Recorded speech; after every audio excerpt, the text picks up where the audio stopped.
Pong ito ay tungkol po sa pneumonia. Partial treatment gives fatal outcome. Ano ho bang ibig sabihin nito? So, example ho, perfect example is yung mga nako-confine. Nag-improve ho ang symptoms. Then, na-discharge ho sa hospital ng hindi pa ho talaga clear. No? So, kaya ho magpa-auscultate kayo bago kayo i-discharge. No? Ang isa hong reason dito is sa ospital, naka-injectable antibiotic ang pasyente.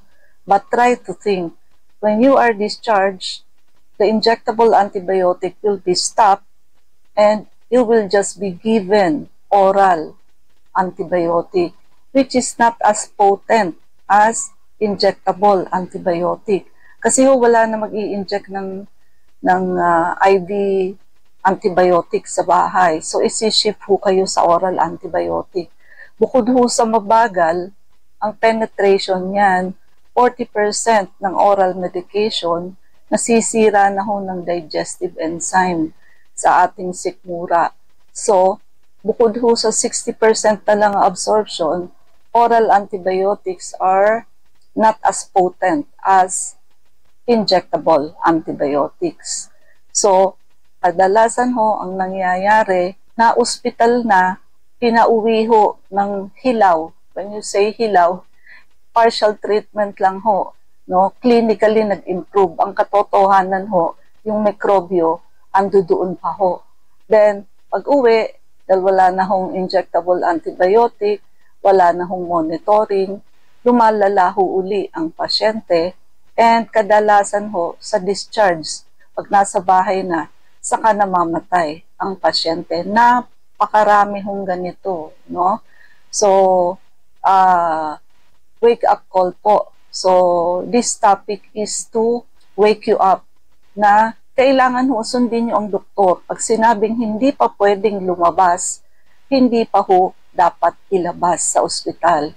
Dahilan po sa kahit hindi kayo humiling sa doktor na ilabas na ang pasyente, pagka wala na hong reason para i-confine ang pasyente, kusahong ang doktor ang magsasabi sa inyo na for discharge na ang pasyente. While if you keep telling the doctor na, Dok, baka ho pwede nang lumabas ang pasyente kasi ho, financially, wala na kaming isusunod, no? Siyempre ho, ang doktor naaawa sa inyo. So, kumbaga, napipilitan ho kayong i-discharge dahil wala na hong pangsunod na pangbayad. Oo nga ho, no? Wala nang financial. Pero pag nag-recur ho yan, sabi nga ho natin, partially treated pa lamang po kayo. And it may lead to fatal outcome.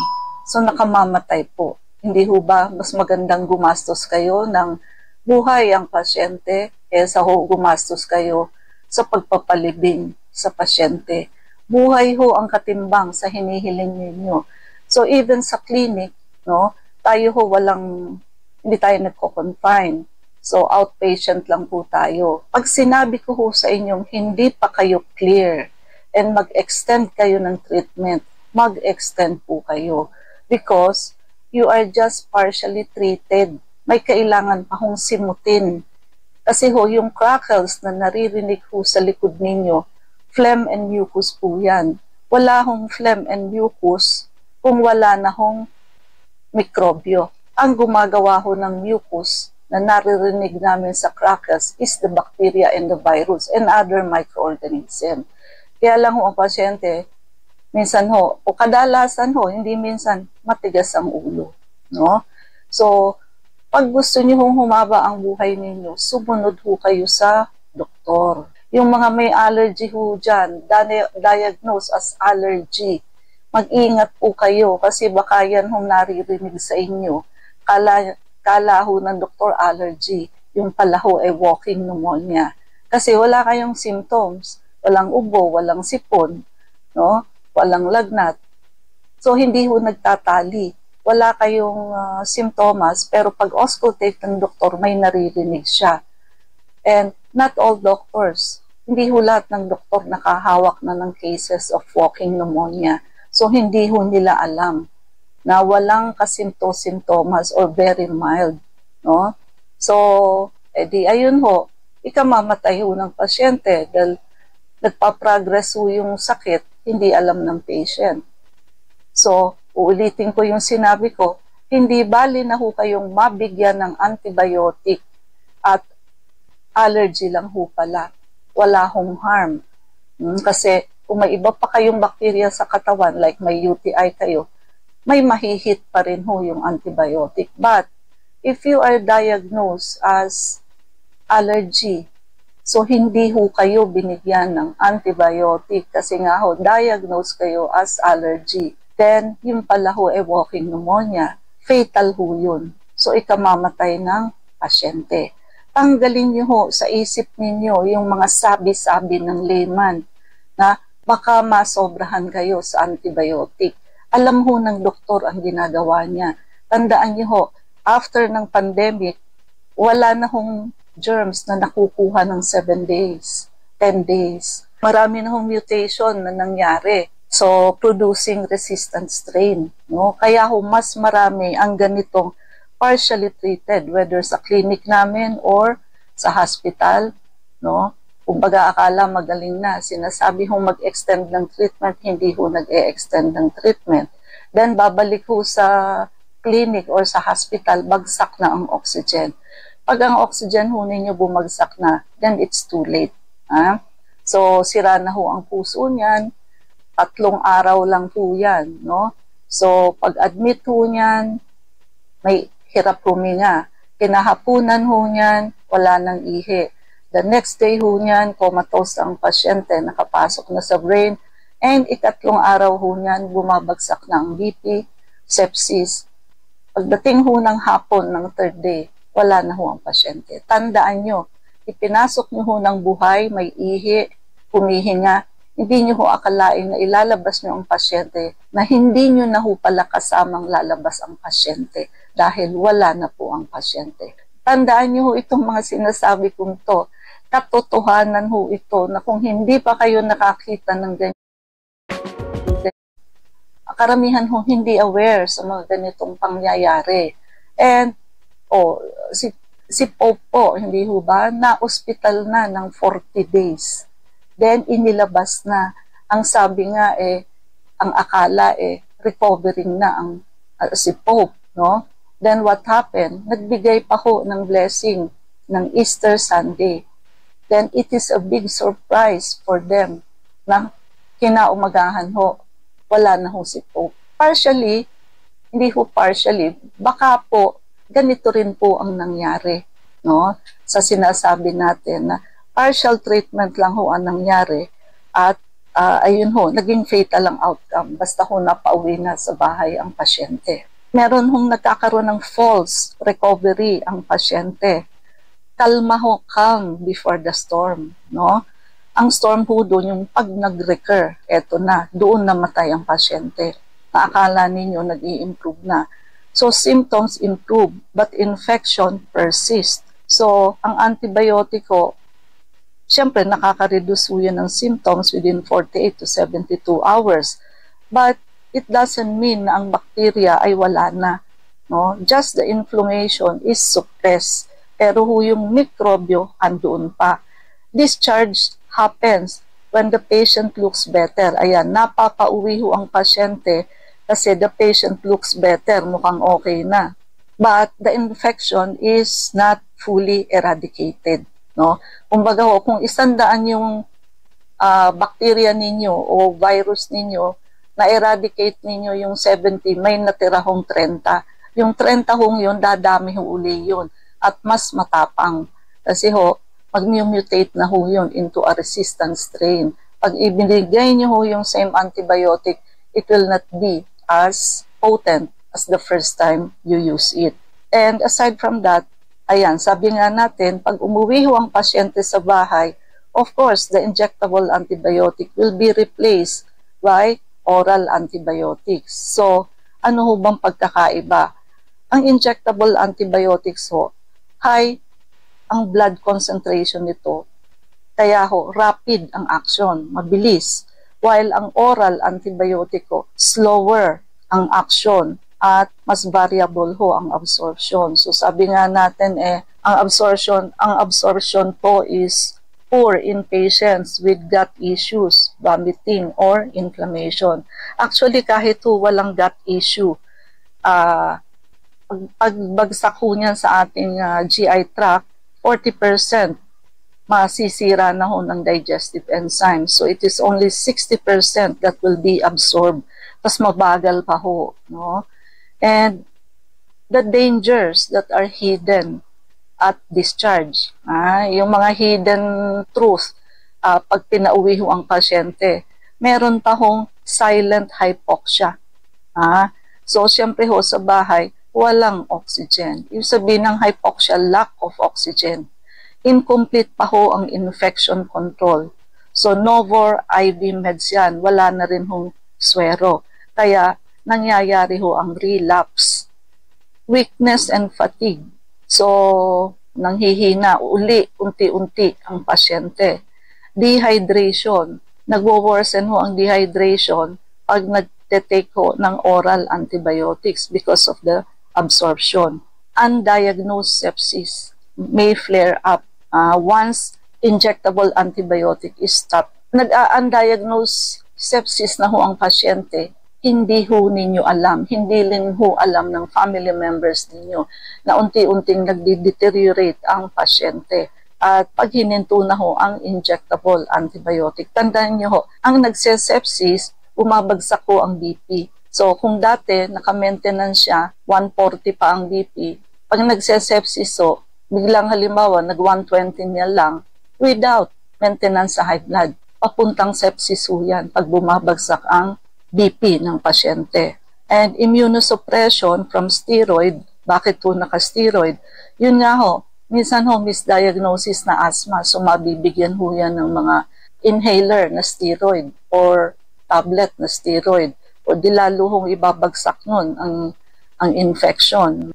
The body cannot fight residual infection kasi nga ho, ganun ang effect ng steroid. Cardiac strain, yung infection ho, nag-i-increase for clot risk and arrhythmias. At ano ho ang mga nakaka-trigger ng death after going home? Bakit po namamatay ang pasyente kung kailan pinauwi na? Tandaan nyo ho yan. Yung mga nag-aapura hong umuwi at nagde-declare, nagsa-self-declare graduation, treatment, lalo na ho sa clinic. So, infection rebound. So, bumabalik ho, nagre-rebound. So, hypoxia unnoticed. Hindi ho napapansin na unti-unti bumabagsak ho ang oxygen saturation, lalo na kung wala naman hong pulse oximeter sa bahay. And cardiac arrest because of stress on the heart, blood clots, especially in elderly. And lalo na ho kung hindi nag-fail pa ho sa pagpa-follow up ang pasyente, so no one catches the signs of deterioration in time. At ayun na nga ho, ano hong mga example ng partial treatment equals fatal outcome. So ibig sabihin ho, hindi pa kayo fully treated. Partial treatment pa lang ho ang nangyari sa inyo. That leads to death, no? So ang pneumonia patient ho kasi nadi-discharge after 3 days, plus 2 days oral, napaka-ikli po nito, sobrang ikli po nito. Talaga hong ito ay magre-rebound. So they die of respiratory failure at home due to silent progression. Tandaan niyo ho yung word, silent progression. Lumalala ho ang pasyente nang hindi nila alam. At ang sepsis, so silent sepsis ng pasyente, they appear stable, hindi ho halata kasi hindi naman nila napansin na bumabagsak ang BP, but yung culture ho sa ospital is still pending. Kasi ho, it takes at least a week para ho mag-grow ang culture kung anong bacteria ang meron. So, bacteria regrows, tumubo na ho uli sa katawan ng pasyente dahil na-stop na ho yung injectable antibiotic at wala na hong nag-follow up, resulting into septic shock. And yung mga elderly COPD patient given short IV steroid and short IV antibiotic, then napauwi ho agad. Rebound Uulit ho yan with bronchospasm plus infection and no emergency support leading to death, kamatayan po. At ang mga cognitive errors that leads to premature discharge. Number 1, he looks fine now. Yung appearance nadideceive sa elderly and atypical illness. Mukhang okay na siya. Ayan ho, he looks fine now. He's already on meds. So, ibig sabihin ho, may oral meds naman na ho eh. But sabi nga natin, oral medication is not as good as injectable antibiotic. They want to go home. Gusto na hong umuwi eh. Wala ho tayong magawa. Naiinip na daw ho dito sa ospital. The patient doesn't realize the danger. And sa hospital side naman ho, we need the bed. Sa dami ho ng pasyente, mas nire-reserva ho nila yung mga bed sa mga critically ill, yung matindi ho ang mga simptomas. So system pressure shouldn't override safety. And sasabihin ho, vital signs are stable now, even without dynamic testing like walking, oxygen saturation. So prematurely discharge ang pasyente. Tandaan niyo po, improve is not equal to recovered. So, ang pasyente who are just partially treated and sent home too soon may look stable, but they're standing on the edge of a cliff. Para ho silang nakakapit sa matarik na bangin, na konting bitiw lang ho, ikamamatay ng pasyente. Ang early discharge is more dangerous than admission. So, yung pag-a-admit okay. Basta may nararamdaman ng pasyente, may nakitang abnormal, i-a-admit. Pero mas critical ho ang pag-discharge, no? Pag nag-discharge ho ang pasyente sa ospital, kailangan ho simot, hindi ho partially treated, kundi fully treated. Kaya mas critical ho yan. Kasi uulit ho yan pagka hindi fully recovered. So partial treatment creates illusion of recovery, no? Kala nila tuloy-tuloy na partial treatment pa lang ho. So, symptoms like fever, cough, dyspnea, kung meron ho, may temporarily improve, but the pathogen, ibig sabihin ho yung mikrobyo, is not eradicated, hindi ho nasimot. And yung infection ho may go deeper into the lungs or bloodstream, which is silently, once the body's defense weaken after discharge. We-weaken ho ang immune system kasi hininto na ho yung injectable antibiotic. And immune system is often inflammatory, exhausted, or suppressed. So tandaan nyo ho, clinical improvement is not equal to microbiological cure. And isa ho sa text ng ating televiewers and listener as pinainom niya ho ng kaunti yung anak niyang nagsisisure ng ating coffee. Simula daw ho nung pinainom niya ng kaunti ay hindi na ho sinumpong ng seizure. So ang seizure ho, the root cause is eggs of parasite in the brain. So meaning, isa ho sa ating natural ingredients, meron hong anti-parasitic effect. That is why. And that is how good our coffee is.